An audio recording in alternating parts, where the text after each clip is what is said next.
نہ کہ کسی نظر کے دھوکے سے۔ اور یہی وجہ تھی کہ وہاں موجود جادوگر جو کہ اپنے ہنر کے اندر ماہر تھے، یہ سمجھ گئے کہ یہ دراصل جادو نہیں بلکہ معجزہ ہے، اور اسی لیے ایمان لے آئے۔ کیونکہ ظاہر ہے وہ اپنے ہنر میں ماہر تھے، اسی لیے اس بات کو سمجھ گئے۔ یہ بات آپ نے ویڈیو کے آخر تک مائنڈ میں رکھنی ہے۔ رشین ٹی وی چینل پر کچھ دن پہلے ایک 1.5 گھنٹے کا انٹرویو ایک ایسی عورت سے لیا گیا جو کہ مسلسل کئی سالوں سے کالے جادو کی پریکٹس کرتی ہے۔ وہ اپنے اس کام میں ماہر ہے۔ جب انٹرویور نے اسے سوال کیا کہ کیا آپ کے ساتھ بھی کبھی ایسا ہوا ہے کہ کسی شخص پر چاہ کر بھی آپ جادو نہ کر سکی ہوں، یا پھر اس میں آپ کو انتہائی مشکل ہوئی ہو، تو اس کا جواب کیا تھا یہ جان کر آپ بھی حیران رہ جائیں گے اور آپ کو مسلمان ہونے پر فخر ہوگا کہ بے شک اللہ کا اپنے پیغمبر پر اتارا گیا ایک ایک پیغام بالکل حق اور سچ ہے، جس میں شک کی کوئی گنجائش نہیں۔ کیونکہ اس کا کہنا تھا کہ جی ہاں، دنیا کے اندر صرف پریکٹسنگ مسلمان ہی ہیں جن پر چاہ کر بھی میں جادو نہیں کر پاتی، کیونکہ یہ ایسے لوگ ہیں جن کی سوچ، ان کا جسم، ان کی روح سب پاک ہے۔ وہ 5 وقت کی نماز پڑھ کے اپنے رب کے ساتھ ہمیشہ رابطے کے اندر رہتے ہیں، اسی لیے میں جب بھی ان پر جادو کرنے کی کوشش کرتی ہوں کہ شیاطین کے ذریعے ان کے دماغ پر قبضہ کر سکوں، تو کوئی انجانی سی طاقت کا حلقہ یا کوئی ڈوم ان کے پاس ہر وقت موجود مجھے ایسا کرنے سے روکتا ہے، اور میرے لیے اس کام کو انتہائی مشکل بنا دیتا ہے کہ ایک پاک جسم کے اندر میرے بھیجے ہوئے خبیث جنات یا شیاطین اس جسم پر حملہ کر سکیں۔ Absolutely. When faced with various religions, it is very difficult to influence Muslims. They are in a constant connection with the egregore. They do namaz every day and read prayers on a daily basis. They are constantly under some kind of a dome, so it is very difficult to influence them. When you start impacting a person, he begins to address in a prayer. Indeed, many of them are very different from those who come to church only when everything is bad in their life. They come to pray and then for 5 years they forget about God, some canons, and so on. Muslims, as a rule, passionately believe and passionately give energy to their egregore, and this egregore protects them very well. یہ لوگ ہمیشہ ایگریگور سے رابطے میں رہتے ہیں۔ ایگریگور ایسی روحانی طاقت کو کہتے ہیں جو کہ انہیں ہر وقت دیکھ رہی ہے، ان کی حفاظت کر رہی ہے، یعنی خدا کی ذات۔ اس کا مزید کہنا تھا کہ کیونکہ مسلمان لگاتار اپنے خدا سے رابطے میں رہتے ہیں تو مجھے وقت ہی نہیں مل پاتا کہ انہیں کسی گناہ کے اندر الجھا سکوں۔ یہ لوگ ان لوگوں سے بالکل مختلف ہیں جو کہ ہفتے میں ایک بار چرچ آ کر اگلے 5 سال بعد دوبارہ وہاں پر چکر لگاتے ہیں، کیونکہ مسلمان ہر وقت اپنی دعا کی صورت میں ایک انرجی اپنے رب کے پاس پہنچاتے رہتے ہیں، اور بدلے میں ان کا خدا نہ صرف ان کی دعاؤں کو سنتا ہے بلکہ ان کی حفاظت بھی کرتا ہے اور ان کی دعاؤں کا جواب بھی دیتا ہے۔ اسی لیے ان کے دماغوں پر قبضہ کرنا انتہائی مشکل ہے۔ انٹرویور نے اگلا سوال کیا کہ کیا تمہیں لگتا ہے کہ ان کا خدا مہربان اور اچھا ہے؟ اس کا جواب تھا کہ ظاہر ہے کہ میرے لیے تو نہیں، پر ان کے لیے ہاں بالکل ہے، کیونکہ میں جب بھی ان لوگوں پر اثر انداز ہونے کی کوشش کرتی ہوں تو کوئی چیز مجھے باہر لا کر پھینک دیتی ہے۔ میں کسی بھی شخص کو امیجن یا تصور کر کے شیاطین کی مدد سے اس کے دماغ پر قبضہ کر سکتی ہوں، مگر جب بھی کسی پریکٹسنگ مسلم کی باری آتی ہے اس کا تصور آٹومیٹیکلی میرے دماغ سے مٹا دیا جاتا ہے، میں نہیں جانتی کہ کیسے، اور یہ بات ثابت کرتی ہے کہ وہ شخص کسی کی حفاظت میں ہے۔ انٹرویور نے کہا کہ کیا ایسا صرف مسلمانوں کے کیس میں ہی ہوتا ہے؟ اس نے جواب دیا کہ ہاں، میرے ساتھ تو ایسا ہی ہوتا ہے۔ اللہ اکبر! یہ الفاظ ایک غیر مسلم جادوگرنی کے ہیں، کسی مسلمان کے نہیں۔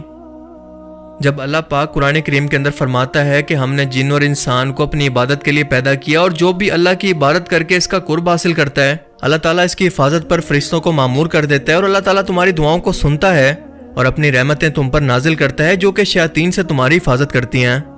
تو غیر مسلم اور ایتھیسٹ یہ سوال کرتے ہیں کہ سائنس کیونکہ ان چیزوں کا فزیکل وجود ثابت نہیں کر سکتی لہٰذا ہم اسے نہیں مانتے۔ یہ وہ کم عقل لوگ ہیں جو کہ مانتے ہیں کہ ان کا فزیکل جسم موجود ہے، پر اس کے ساتھ ساتھ ان کا کوئی سافٹ ویئر بھی موجود ہے جو کہ جسم کو چلا رہا ہے، یعنی کہ روح۔ یہ مانتے ہیں کہ ان کا دماغ تو موجود ہے، پر اس کے ساتھ ساتھ اس دماغ کے اندر سوچ بھی موجود ہے، اسے ہم دیکھ نہیں سکتے۔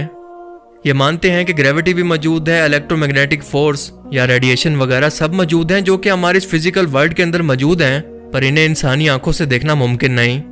یہ مانتے ہیں کہ انسان کے اندر غصہ، جیلسی، خوشی، یہ سب فیلنگز موجود ہیں جنہیں دیکھنا ممکن نہیں اور نہ ہی ثابت کرنا ممکن ہے، لیکن پھر بھی ان سب اندیکھی چیزوں پر یقین رکھتے ہیں، صرف یقین نہیں کرتے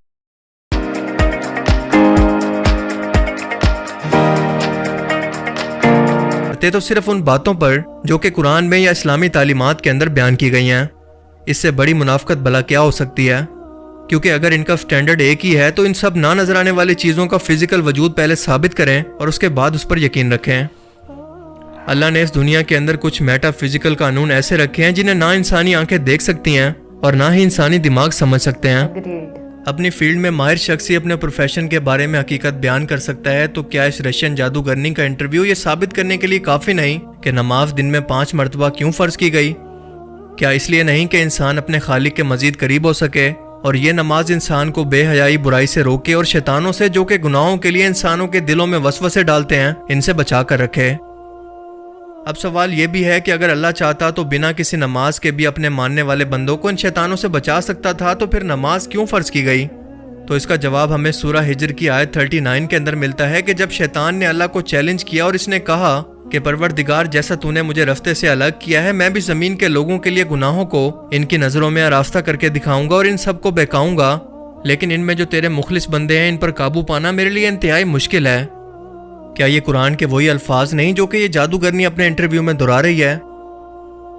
اس کے بعد اللہ پاک مزید فرماتا ہے کہ مجھ تک پہنچنے کا یہی سیدھا راستہ ہے، جو میرے مخلص نیک بندے ہیں ان پر تجھے کوئی اختیار نہیں کہ تو ان کو گناہوں میں ڈال سکے، ہاں مگر گمراہوں میں سے لوگ تیرے پیچھے چل پڑیں گے اور ان سب کے وعدے کی جگہ جہنم ہے۔